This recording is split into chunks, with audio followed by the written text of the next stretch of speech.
Assalamualaikum warahmatullahi wabarakatuh. Alhamdulillah wassalatu wassalamu ala Rasulillah Sayyidina Muhammad ibn Abdullah wa ala alihi wa sahbihi wa man walah wala haula wala quwata illa billah, amma ba'du. Alhamdulillah, pada kesempatan pagi hari ini kita bisa dapat berjumpa kembali, dan mudah-mudahan apa yang nanti kelak saya sampaikan akan bisa bermanfaat buat kita semua, bil khusus untuk al-fakir pribadi. Saudara hadirin, para pemirsa yang sama dirahmati oleh Allah Subhanahu wa taala. Kita juga sama tahu bahwa ajaran agama Islam ini diturunkan oleh Allah dengan mengutus Nabi kita Muhammad sallallahu alaihi wasallam untuk menyempurnakan akhlak manusia. Yang pertama kali, sebelum tauhid, sebelum akidah ditanamkan, adalah akhlak yang disebarkan oleh baginda Nabi besar Muhammad sallallahu alaihi wasallam. Sebagaimana yang Nabi pernah bilang kepada kita, innama bu'istu liutammima makarimal akhlak. Hanya saja aku diutus oleh Allah Subhanahu wa taala untuk memperbaiki, menyempurnakan akhlak manusia. Bukan tidak ada akhlak pada saat itu. Ada akhlak. Akan tetapi akhlak yang ada adalah akhlak yang tidak baik. Akhlakul mazmumah. Akhlak yang terhina namanya. Lalu kemudian dirubah oleh kita punya Nabi dengan apa? Yaitu akhlakul mahmudah, dengan akhlak yang terpuji.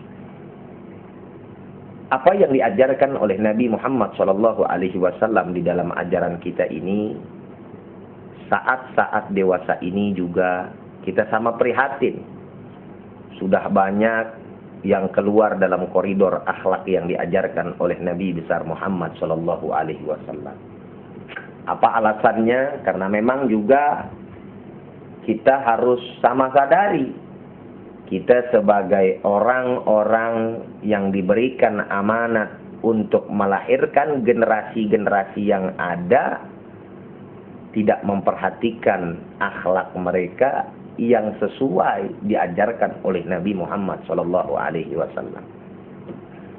Akhirnya apa yang terjadi? Kita coba lihat di mana-mana tempat, di mana daerah, bukan hanya di kota saja, tapi di kampung, di pelosok, jauh mereka dari akhlak yang diajarkan oleh baginda Nabi besar Muhammad SAW.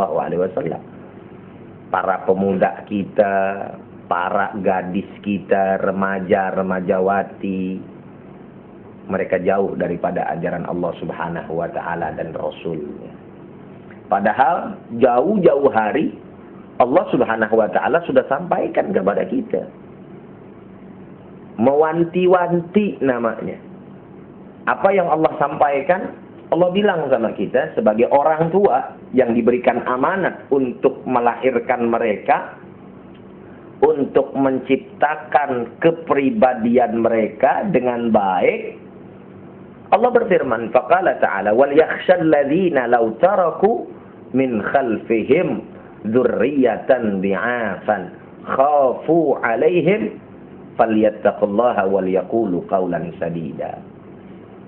Dan hendaklah, kata Allah Subhanahu wa taala, mereka, yaitu hamba-hamba Allah yang beriman, takut. Takut karena apa? Takut kalau mereka meninggalkan generasi-generasi di belakang mereka dalam keadaan lemah. Taraku min khalfihim dzurriyyatan dhi'afan. Lemah di sini, saudara, mesti sama juga kita tahu. Bukan lemah dalam persoalan fisik saja, walaupun memang itu juga harus diperhatikan sama kita. Tapi jauh yang lebih penting adalah lemah, takut kalau kita meninggalkan anak keturunan kita, cucu kita, tanpa mengetahui daripada apa yang diajarkan oleh Allah dan Rasulnya. Tidak mengetahui agama mereka, yang mereka sebetulnya yakini semenjak lahir. Sehingga nilai-nilai daripada agama itu, nilai akhlak yang diajarkan di dalam ajaran agama kita lewat Nabi kita Muhammad SAW nggak ada. Nggak dipakai oleh mereka semua. Maka terakhir dalam ayat ini Allah sampaikan, وَلْيَقُولُوا قَوْلًا سَدِيدًا, dan berkatalah kepada mereka dengan perkataan yang baik. Apa maksudnya? Maksudnya adalah ajarkan mereka, didik mereka. Itu kata daripada qaulan sadida. Sadida kalau pakai sin kecil itu artinya perkataan yang lemah lembut. Sadida lembut. Kalau syadid keras. Maksud daripada qaulan sadida membentuk mereka, mengajarkan kepada dia orang ini sebagai generasi-generasi kita agar kenang terhadap ajaran agama. Tapi sekarang coba berapa banyak di lingkungan kita bisa melihat di kanan kiri kita mereka telah jauh daripada ajaran agama, cara berpakaian mereka. Bukan hanya cara berpakaian, bahkan cara pola pikir mereka sudah jauh daripada ajaran agama Allah. Model-model punya pakaian zaman sekarang, saudara. Kalau dulu misalkan tahun 80-an mungkin kemarian sampai tahun 90 itu ada celana namanya, Bapak dan Ibu sekalian yang ada di rumah, nama celananya celana Hawaii yang dipakai di bawah dengkul. Tapi sekarang berbeda, celananya namanya celana wahai. Kok bisa celana wahai, Pak Ustadz? Iya. Karena memang sekarang beda. Kalau dulu di bawah dengkul, kalau celana wahai itu adanya di atas dengkul. Ada lagi yang lain, Pak Ustadz. Apa itu? Di atas wahai ada lagi. Namanya celana aduhai. Atasan dikit namanya itu naik tuh, saudara. Itu kalau kita lihat ada model macam kayak begitu banyak. Atasan lagi, ada lagi. Namanya hai-hai. Kalau kita lihat yang pakai bukan orang-orang lain. Kalau kita tanya, siapa Anda? Apa agama Anda? Apa agama ente? Anak siapa? Dia bilang, saya Islam. Anaknya siapa? Haji Fulan, Hajah Fulana. Ayah ibundanya asyik. Ayahnya ke masjid, sholat berjamaah, ibunya nggak lepas dari majelis taklim, jilbabnya nggak lepas, tapi anaknya luar biasa, saudara. Masya Allah, aurat diumbar kemana-mana. Tidak sedikit yang seperti ini. Pakai baju, mohon maaf sekali lagi, ada bahasanya itu bilang sekwilda katanya, sekitar wilayah dada. Pakai celana tadi lain daripada celana wahai, Hawaii, hai-hai, aduhai. Bupati katanya, buka paha tinggi-tinggi. Luar biasa. Ini yang membuat kita ironis. Anaknya haji kadang, anaknya hajah kadang. Mereka sibuk dengan diri mereka sendiri beribadah, tapi keluarganya, anak cucu, keturunannya mereka tidak ajarkan daripada akhlak yang dibawa oleh baginda Nabi besar Muhammad SAW. Bahkan sampai kepada apa yang menjadi pola pikir buat anak-anak tersebut. Jilbab kuno, nutup aurat kuno misalkan. Buat apa pakai jilbab? Buat apa nutup aurat misalkan? Uang yang nutup aurat saja hatinya itu kotor, hatinya nggak bener, sirik sama orang, masih mending saya yang nggak pakai jilbab nggak nutup aurat, hati saya malah lempeng. Masya Allah. Itu bukan nggak ada, saudara, ada. Tapi yang menjadi persoalan kata-kata ini namanya kalimatu haqqin yuradu biha batil. Kalimatnya benar, omongannya benar, tapi tujuannya buat nggak benar. Padahal dua persoalan yang berbeda. Menutup aurat itu adalah merupakan kewajiban yang diajarkan oleh ajaran agama Islam. Suka tidak suka, mau tidak mau, harus sama kita laksanakan. Adapun persoalan syirik, hatinya nggak benar, itu persoalan radzailul qulub, penyakit-penyakit hati yang harus dibenarkan.